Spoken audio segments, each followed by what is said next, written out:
तो क्या पिछले साल जो आरसीबी ने किया था वो तुक्का नहीं था?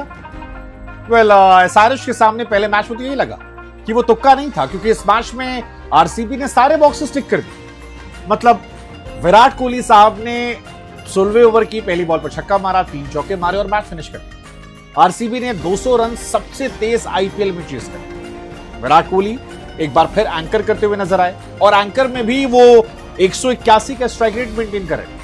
देवदत्त पटकल ने बता दिया कि भाई साहब, वेंकटेश अय्यर साहब, आप होंगे आईपीएल के महंगे खिलाड़ियों में से एक जमाने में, लेकिन इस सीजन आपको डगआउट में पानी पिलाने का काम मिलेगा। जैकब डफी ने बताया कि हेजलवुड नहीं है तो क्या हो, मैं हूं ना।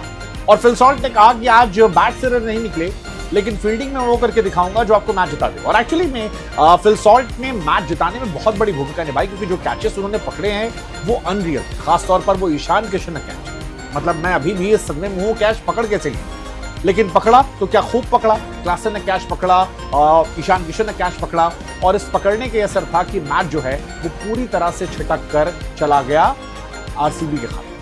आरसीबी आज खुश है क्योंकि कप्तान पाटीदार जो पिछले सीजन में स्ट्रगल कर रहे थे, जिनके फॉर्म को लेकर बहुत सारे डाउट हो रहे थे, आज 12 गेंदों पर 21 रन ठोकते हैं। इस पारी में टिम डेविड का भी फिनिशिंग नॉक नजर आता है। कुल मिलाकर आरसीबी, जिसकी बैटिंग लाइनअप को लेकर बहुत सारे क्वेश्चन हो रहे थे कि यार रजत पाटीदार क्या फॉर्म में होंगे, टिम डेविड के बल्ले से क्या रन आएंगे, फिल सॉल्ट क्या उतने एक्टिव होंगे जितने पिछले साल थे, विराट जो T20 से रिटायर हो चुके हैं। आरसीबी ने कहा सुनो, हम चैंपियन टीम है, पिछले साल जीत कर आए थे, इस साल टॉप 4 में तो हम जाते हुए दिख रहे हैं, और हेजलवुड के आने के बाद ये टीम आपको टॉप 4 में जाती हुई दिख रही है। एसआरएच उनके लिए क्या है, मतलब एसआरएच की कहानी उस आदमी के जैसी है जिसका ऊपर का धड़ा जो है वो तो हल्क या खली जैसा है, लेकिन नीचे आते ही वो 2 पसली का है। गेंदबाजी है ही नहीं भाई साहब। और वो जो मीम बनता है कि ये वो टीम है जो 250 भी बना सकती है और 250 उसके बाद पिटवा भी सकती है। इस सीजन 250 बनाएंगे ये भी थोड़ा डाउटफुल है, क्योंकि अभिषेक शर्मा की जो फॉर्म है मुझे थोड़ा कंसर्न उनके लिए लग रहा है, क्योंकि वो टच नजर नहीं आ रहा, वो हाफ हार्टेड शॉट, वो आधे अधूरी चीजें दिखाई पड़ रही। क्या ये वही ट्रेविस हेड है जिन्हें हम जानते थे? क्योंकि वर्ल्ड कप में भी उन्होंने कुछ खास नहीं किया था और वर्ल्ड कप की फॉर्म रेप्लिकेट हो रही है। आप ईशान किशन की बैटिंग देखिए, ईशान किशन जिस फॉर्म में पिछले सीजन में थे उसी फॉर्म में इस साल भी खेले थे, लेकिन आपको वो हेड या अभिषेक शर्मा में नजर नहीं आ रहा। क्लासन अच्छे टच में थे, लेकिन क्लासन इंटरनेशनल क्रिकेट से रिटायर हो चुके हैं। उतना जबरदस्त मुझे अभी भी आज जो उनकी पारी थी वो नजर नहीं आई, मैं उनसे ज्यादा एक्सपेक्ट कर रहा था।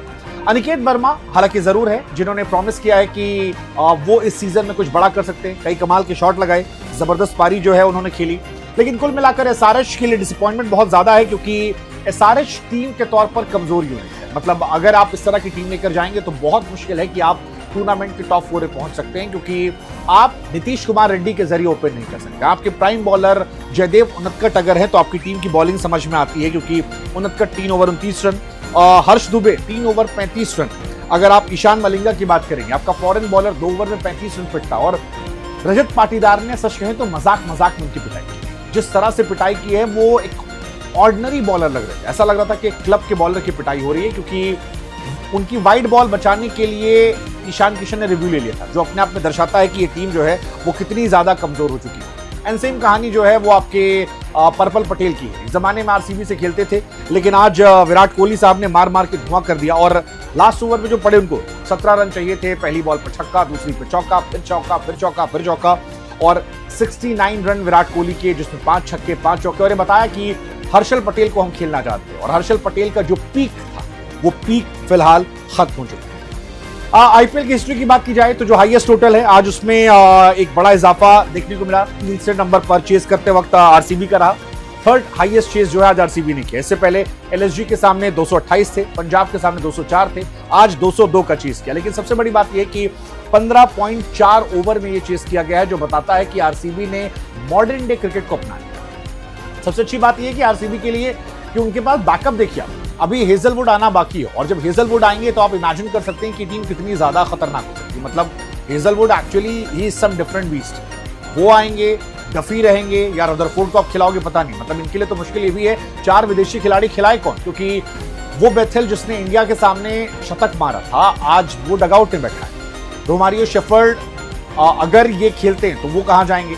बहुत टफ होने वाला है इनके लिए, क्योंकि आप उनकी बैटिंग लाइनअप देखेंगे, फिल सॉल्ट को आप ड्रॉप नहीं करेंगे, आप ड्रॉप करना बनता भी नहीं है। फिल सॉल्ट की वजह से आज 30-35 रन कम बने हैं, क्योंकि ईशान या क्लासन के कैचेस अगर पकड़ लिया आते तो शायद कहानी अलग होती। हालांकि मुझे थोड़ी डिसअपॉइंटमेंट थी बीसीसीआई से, क्योंकि जो कैच क्लासन का था उसमें ज्यादा कैमरा होना चाहिए था, वो एक राइट एंगल नहीं था। अगर आप देखेंगे उस कैमरे पे तो जब वो गिरते हैं और पीठ टच होने की बात होती है, वो एक बहुत क्लोज कॉल था। और अगर आप दुनिया की सबसे बड़ी लीग हैं, इतना बड़ा आपका सेटअप है, इतने हजारों करोड़ रुपए यहाँ पर लगे हैं, तो वी एक्सपेक्ट कि थोड़ा कैमरा क्वालिटी और अलग अलग एंगल से अगर मिले तो शायद फेयर जो है गेम वो और अच्छे से हो पाए और शायद क्रिकेट के दर्शक जो हैं वो और आनंद उठा पाए। क्योंकि क्लासन का कैच एक टर्निंग पॉइंट था और उस कैच को लेकर बहुत सारे लोगों के मन में डाउट है। क्लासन जो है वो खुद भी नाराज थे कि वो कैच सही था नहीं था, बट जो भी था।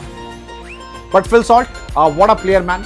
सेम आपके जैकब डफी ने आज बता दिया कि भाई साहब 7 ओवर में पहले 3 ओवर 4 ओवर मुझसे करा दो, मैं विकेट निकाल के दे दूंगा। आज जैकब डफी ने सबको आउट कर दिया, मतलब उन्होंने ट्रेविस हेड को भी आउट कर दिया, उन्होंने नीतीश कुमार रेड्डी को भी आउट कर दिया, अभिषेक शर्मा को भी आउट कर दिया। और वो सारे जो अपने टॉप 4-5 पर बहुत गुमान करती थी, उसमें से 3 प्लेयर अगर आपके पावर प्ले चले जाएं तो बहुत मुश्किल लगता है कि ये टीम आगे जा सकती। हालांकि it was Ishan Kishan madness. Ishan Kishan जब से आए हैं, मैं फिर कह रहा हूँ, ही इज सम डिफरेंट, वो एक अलग लेवल के प्लेयर बन चुके हैं। और आज आरसीबी को उन्होंने आड़े हाथों लिया, लगातार उन्होंने क्या परेशान किया। बट ओवरऑल इस मैच में देखें तो RCB will be very happy team. 69 Virat Kohli, 61 केवल 26 गेंदों पर देवदत्त पडिक्कल, रजत पाटीदार 12 गेंदों पर 31 रन और टिम डेविड 10 बॉल पर 16 रन। आई थिंक एसआरएच के सामने चिन्नास्वामी पर होना मैच, पिछले साल चिन्नास्वामी और मैच नहीं हुए थे। ये टीम जो है ये अब डिफरेंट बीस्ट हो गई, इसे वो स्वाद लग गया। पिछले साल भी जब मैं पंजाब का मैच देख रहा था, फाइनल और सेमीफाइनल, तो वहां पर भी आरसीबी की एनर्जी जो थी वो अलग लेवल पे, खासतौर पर फील्डिंग पर आज भी वो दिखाई पड़ी। आप फिल सॉल्ट को पूरे ग्राउंड पर देख रहे थे। विराट कोहली से कैच ड्रॉप हुआ, जिसके बाद अनिकेत 2-3 छक्के लगाए। विराट कोहली के चेहरे पर फ्रस्ट्रेशन थी जो बैटिंग से उन्होंने पूरी कर दी। बट आरसीबी की fielding I think top notch है। उनकी बॉलिंग जो है फिलहाल बहुत अच्छी हो गई है। और एक और जॉस हेजलवुड का वैल्यू एडिशन जब होगा तो शायद ये टीम और बहुत खतरनाक टीम बन जाएगी जो बाकी सारी टीमों को परेशान कर सकती है। बाकी एसआरएच के पॉइंट ऑफ व्यू से आई थिंक ईशान किशन की फ्रस्ट्रेशन समझ में आती है, क्योंकि अगर आप इतनी अच्छी पारी खेल के आते हैं जहां पर आप 38 गेंदों पर 80 रन मारते और एक जबरदस्त पारी पर एक जबरदस्त कैच पर आप आउट होते हैं, तो आप डिसअपॉइंट हो सकते हैं। लेकिन इस तरह की बॉलिंग लाइनअप लेने के बाद आप हारेंगे तो और नहीं कहते, मतलब समझ ही नहीं आ रहा था कि क्या बॉलर कौन और क्या सोचकर ये टीम की बॉलिंग बनाई गई। मतलब मैं पर्सनली इस आईपीएल 2026 में सबसे गंदी बॉलिंग लाइनअप अगर किसी की है तो वो एसआरएच की। आपके पास ना इंटरनेशनल बॉलर अच्छे हैं, ना आपके पास डोमेस्टिक बॉलर अच्छे हैं। आपके पास इंडियन बॉलर भी जो हैं या तो वो बहुत यंग हैं या फिर इनमें वो बॉलर हैं जिनका पीक जो है वो खत्म हो चुका है। और ऐसे में बहुत बहुत बहुत मुश्किल हो जाता है कि ये टीम जो है वो यहां से आगे कुछ खतरनाक कर सकती है। फिलहाल आरसीबी जो है 190 प्लस एसआरएच के सामने अगर आप बीते कई सालों में देखेंगे, 2016 में इन्होंने फाइनल में हराया था, उसके बाद 17 में हराया था, 19 में हराया था, 24 में हराया था, 25 में हराया था। लेकिन आज 2026 में आईपीएल की हिस्ट्री का सबसे फास्टेस्ट चेज जो है आरसीबी ने किया है। तो बदला जो है वो पहले मैच में लिया गया और ये टीम आज बहुत बहुत बहुत खुश है। फिलहाल आपसे सवाल है दो, एक आपको क्या लगता है कि एसआरएच जो है वो कम बैक कर पाएगी?